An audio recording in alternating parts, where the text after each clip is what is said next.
You're watching Sports Extra, presented by Toyota. Good hitting by Swisher. And he is just taken to the number 2 spot in this lineup, which is where the Yankees initially tried to put Lance Berkman. Swisher's in the number 2 spot in front of Teixeira, who has a 1-ball, 1-strike count.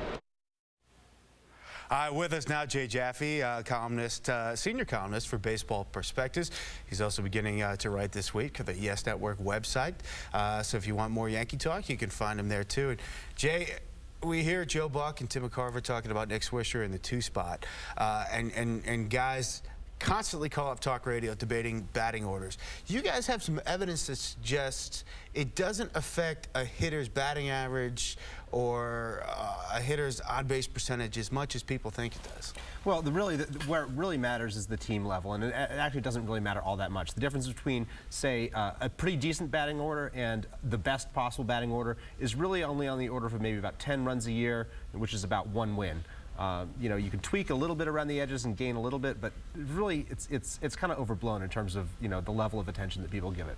However, you guys have come up with a mathematical way to look at it as well, in the fact that every spot in the batting order counts for 15 to 20 more at-bats a year. That's true. I mean, the big thing about batting order is that it's a way for the manager to distribute playing time among his best hitters. You know, the top hitter gets about 20 more plate appearances than the next guy down, and so on. So if you've got a guy, say, with a high on-base percentage in the number 9 spot, like Brett Gardner for the Yankees, you're taking away, you know, more than 100 plate appearances a year, and that's, you know, that leads to a lot of runs. So you would rework the Yankee lineup. You were telling me in the makeup room. We were both wearing makeup here.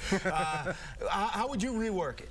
Well, you know, I think actually they've done a pretty good job with keeping Nick Swisher in the number 2 spot, just like that segment just showed, because he's one of the high on-base percentage guys. But I would actually move Robinson Cano up to the number 3 spot, because he's really hitting the ball very well.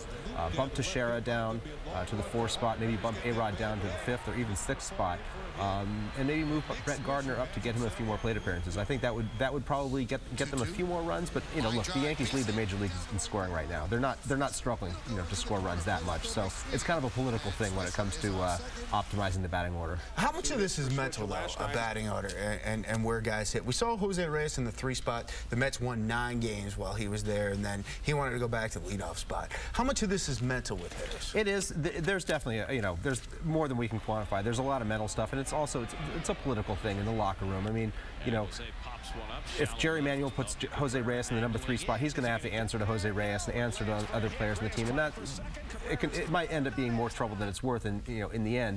That said, you know, if Jose Reyes is putting on a 315 on-base percentage like he is right now, you're not doing the team any favors by keeping him in the number 1 spot. And real quick, Omar Minaya, as a general manager, you guys, you tell me how much money he spent during this time? He spent $732 million over the 6 years of his tenure, and he has 1 playoff appearance to show for it. You know, that's really, you know, fairly poor given the resources that he's got at his disposal, and yeah, I think he's probably in the lower half of the general managers in the league. All right, I asked him to look at this number. They have all the numbers. Baseball Prospectus. You can read his column, Jay Jaffe's column, on Baseball Prospectus and the Yes Network. Jay, thank you very much. All right, coming up after the break, I catch up with radio voice of the Yanks, John Sterling.